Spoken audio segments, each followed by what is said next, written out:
కారణం లేకుండా ఎవ్వడు కరువుగట్టిన నేరస్తుడు గాడు అనేది క్రిమినల్ సినిమాలలో కామన్ వినిపించే డైలాగులు.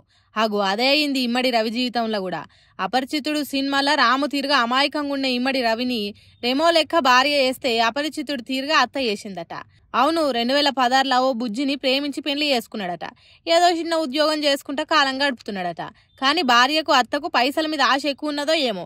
ఏమైనా రవిని నీకు సంపాదించే శక్తి లేదు, నీకేది శాత కాదు, నీకంటే పెట్రోల్ బంక్లలో పనిచేసేటోళ్ళు, గుమాస్తాలు, సెక్యూరిటీ గార్డులు నయం అన్నట్టు ఎక్కిరిచ్చినట్టు మాట్లాడేటోళ్ళట. పాపం ఆ మాటలు వినలేక ఎంత తిప్పలబడ్డాడో ఏమో. అందుకే ఆలోచించి ఓ దినమంతా ఆలోచించి ఐబొమ్మ, బప్పం టీవీలను తయారు చేసిండట. వాటితోని బెట్టింగ్ యాప్లలో పైసలు పెట్టుండని ప్రమోషన్లు చేసి కోట్ల కొద్ది పైసలు సంపాదించిండట. పైసలు పుష్కలంగా వస్తే మస్తు మర్యాద ఇస్తారనుకుంటే నీతోని బతుకుడు ఇష్టం లేదు అన్నట్టు డాకులు తీసుకున్నదట. ఇక భార్య అత్తల మెప్పు కోసం మొదలుపెట్టిన బప్పము ఐబొమ్మల బంధు పెట్టకుండా అట్లనే కొనసాగించిండట. నెదర్లాండ్ దేశానికి మకాం మార్చి అక్కడి నుంచి అన్ని ఆపరేటింగ్ చేసుకుంటా కోట్లు సంపాదించిండట. అంటే చూడుండ్రి, భార్య అత్తలు కలిసి అమాయకుని అంతర్జాతీయ స్థాయి క్రిమినల్ చేసిండ్రు. గోరు గీసినంత హింస చేయకుండానే మనిషిని మానసికంగా చంపిండ్రు.